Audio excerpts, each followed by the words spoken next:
Shalom, praises to Yahweh, Ba'ashem Yahshua, Ba'ashem Harakah, Kadash, the ones that elder apostles, great millstone of rule one. Shalom to the brothers in the way concerning truth.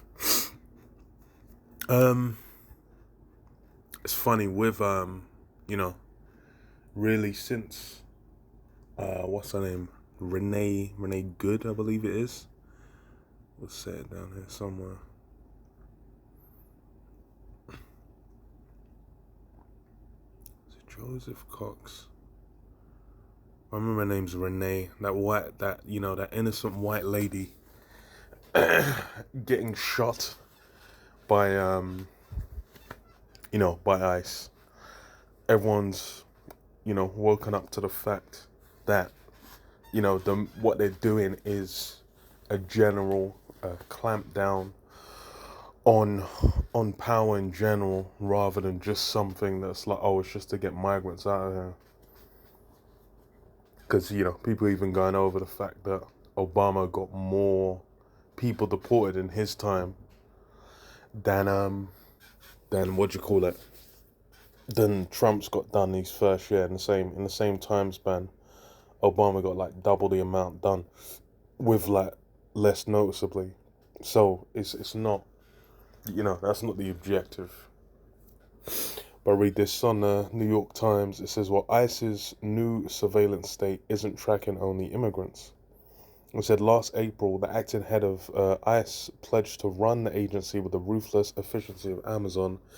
Mass deportations, he said, would be like crime, but with human beings.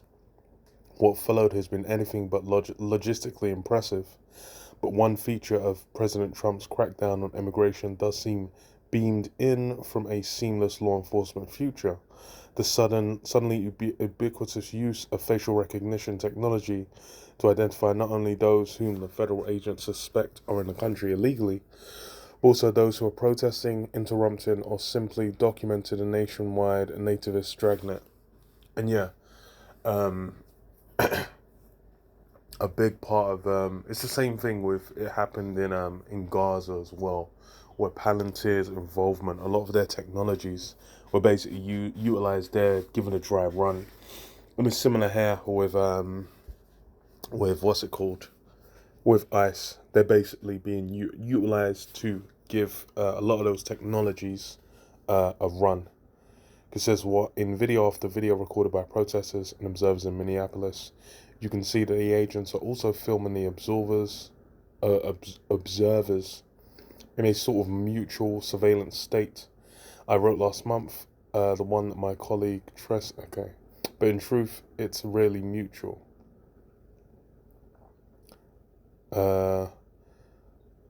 It isn't really mutual. The Department of Homeland Security has tried to criminalize journalism by characterizing reporting as doxing and observing as impeding law enforcement, and its agents are now threatening and sometimes assaulting people who record them.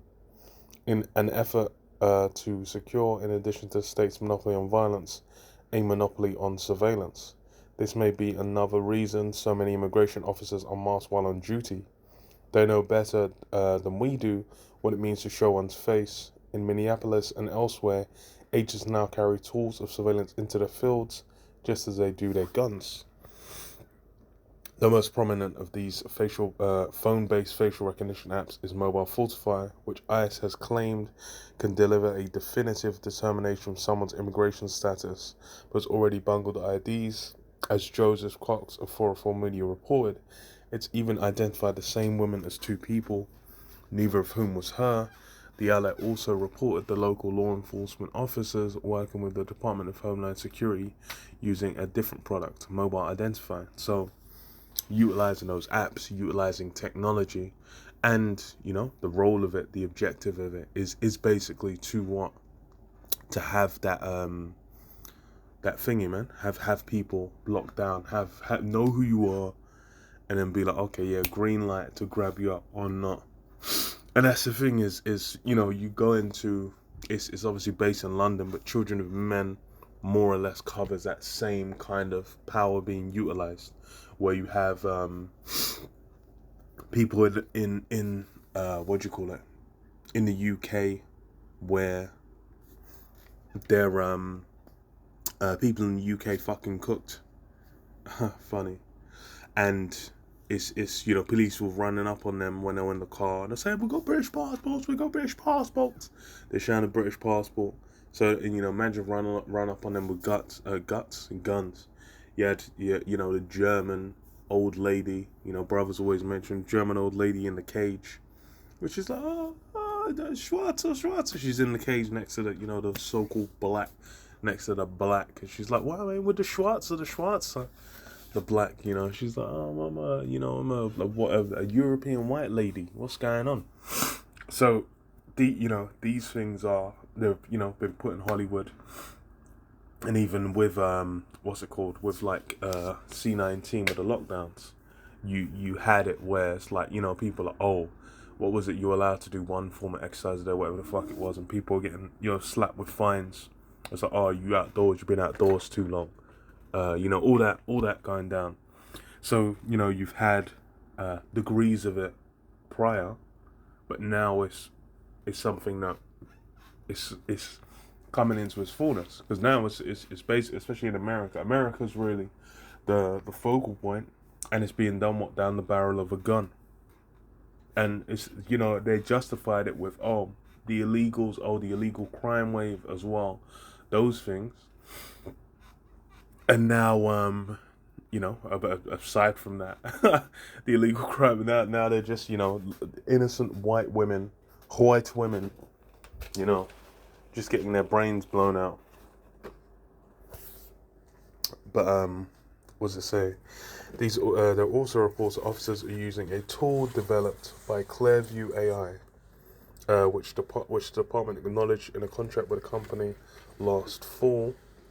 Would be deployed to monitor assaults against law enforcement. So yeah, from the beginning, because I think initially they had the police going out in what was it? It was in Washington D.C., where they were saying, they're sending the police out, and then they needed the army to protect them. And that was the justification of saying, we need the army out here. And they had the National Guard going out because, people are coming against the law enforcement. They're resisting against them. And, it's been a steady escalation. What's it called? Boiling the frog, man. Man out here being boiled like frogs, where things that previously would have been, unacceptable. Now those things have become the norm. They've become a standard that most people aren't really going to resist. That's the thing, is like with Minnesota, there's a lot, it's like seeing people getting their brains blown out. A lot of people will be like, I ain't getting involved with shit. I'm keeping my head down and keeping it moving. Because they're thinking, like, am I really going to, it's like, well, it's just fucked up. Am I really going to go there and risk getting my brains blown out? For someone else, when it's like not even family, not even someone they know.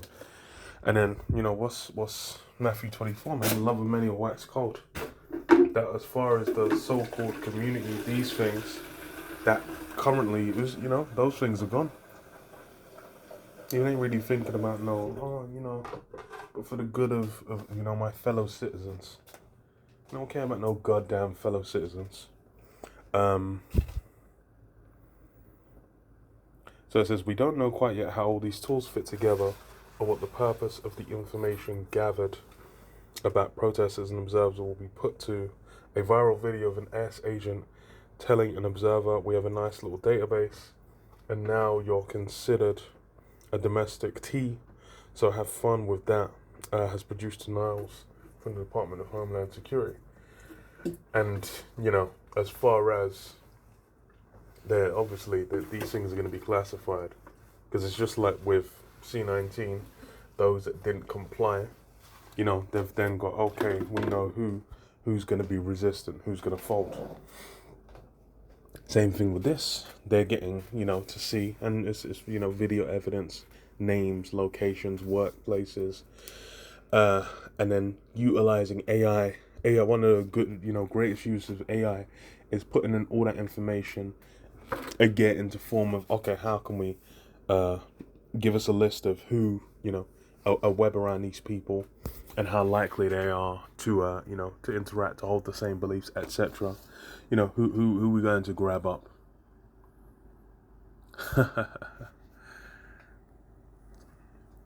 says the contracts for many of these tools are relatively small by federal expenditure standards, running into the low millions of dollars. And surveillance technology is one area where the alarmists and the boosters tend to echo one another in describing the power of new tools. But while it is a familiar warning from civil libertarians that surveillance tools introduced in one narrow context will quickly be deployed in another, more worrying ways, immigration agents appear to have already made that jump, turning their apps on citizens who aren't doing anything illegal beyond expressing hostility to the vision of the state power embraced by MAGA and embodied by its mostly mass immigrant enforcement army. So yeah, they've upped the baseline of what you have to accept. Well, you have to accept these men able to go around, stick a gun in your face and say like, "Yo, prove who you are," because that's what people are getting upset at. And then they try to overshow. So, try and check everyone's ID or whatever. We don't have to comply. I'm here legally. You grab me up and throw me in jail. I'm legally allowed to be here. Go fuck yourself. But then, even with doing that, there's what do you call it? It's not going to be that easy. I'll read this. First Thessalonians 5:1 it says, "But the times and the seasons, brethren, you have no need that I write unto you, for yourselves know perfectly that the day of the Lord so cometh as a thief in the night. For when they shall say peace and safety, then sudden destruction cometh upon them, as travail upon a woman with child, and they shall not escape." And it's funny because even the MAGA people, the right wingers, the Donald Trump supporters, were sitting there thinking, "Oh, this what's that?" We're sitting there thinking, "Oh, this guy's gonna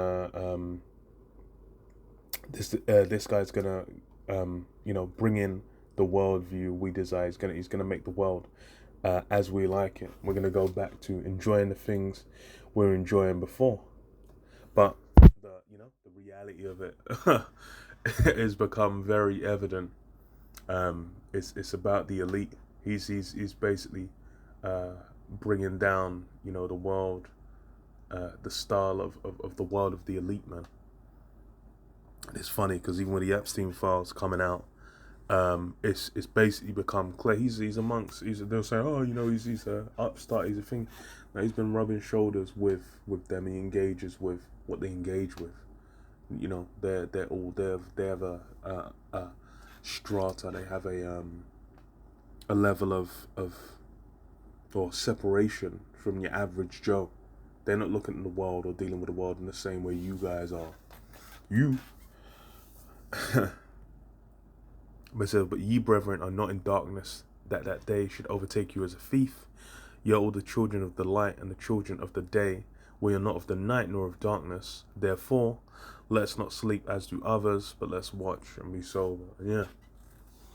Watch and be sober. That's why these things have not come. As far as a lot of these technologies, it's been a long time, man. It was way back when you had believe it was the Department of Homeland Security, getting the mass graves, the huge coffins, buying all them hollow points, like decade plus ago. And it's basically only increased as far as the justification of saying, okay, how can we criminalize a citizen, or how can we suspend their rights? And it's all kind of been there legally, but it's a matter of execution. Now we're seeing it executed. I'll say this. Isaiah 14:4 it says, "But that thou should take up this proverb against the king of Babylon and say, how hath the oppressor ceased? The golden city ceased. The Lord Yahweh hath broken the staff of the wicked and the scepter of the rulers. He who smote the people in wrath with a continual stroke, he that ruled the nations in anger is persecuted, and none hindereth." And yeah, that the oppressor, the golden city, that's really the role of America. They're not here to be, peace, love, safety, order, justice. They're here to be an oppressor. They're here to take peace from the earth. They're the weapon, man. And then what does it say? With a continuous stroke is persecuted and none hindered. Yeah, that ruled the nations in anger. Everyone else had felt the pain, the anguish underneath these guys, man. Everyone's been feeling the burn. That's why it's like now, the skirt's been lifted up and they're like, damn, these guys are Greece. These guys have been going on like there was some kind of, upstart, some kind of heroic, just people. But lo and behold, man, no one's gonna be there to stand for them. Because why? Everyone's really only respecting it insofar as they haven't got a place to come against them from. As soon as they're able to, they're jumping on that opportunity, man. Read this Revelation 12 and 12. It says, therefore rejoice, ye heavens, and ye that dwell in them. Woe to the inhabitants of the earth and of the sea, for the devil has come down unto you having great wrath, because he knoweth that he hath but a short time. That's really what we're seeing. It's been like a year Trump's been in office. In that year, it's gone like from how even the first week he came in to now. It's a completely different climate as far as where the economy's at. Silver and gold becoming a big focus again. Technology as well. Big focus. AI is pushed. It's been mainstream. And then as far as with ICE, with police intervention, just on a standard level in the US, these things have spiked up. And it's all kind of established. It's all moving towards that NWO, where they're looking to establish that beast system. And technology's been a key to all these things, even with the gold and silver. Technology, the utilizing it in the production of technology. With the police forces, Palantir, different technologies, basically been connected to all of it. And that's really how they've pushed.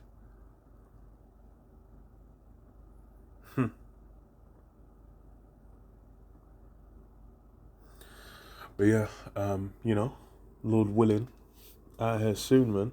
Because the way it's moving, it's moving quick, man. But yeah, I'll leave it there. Shalom.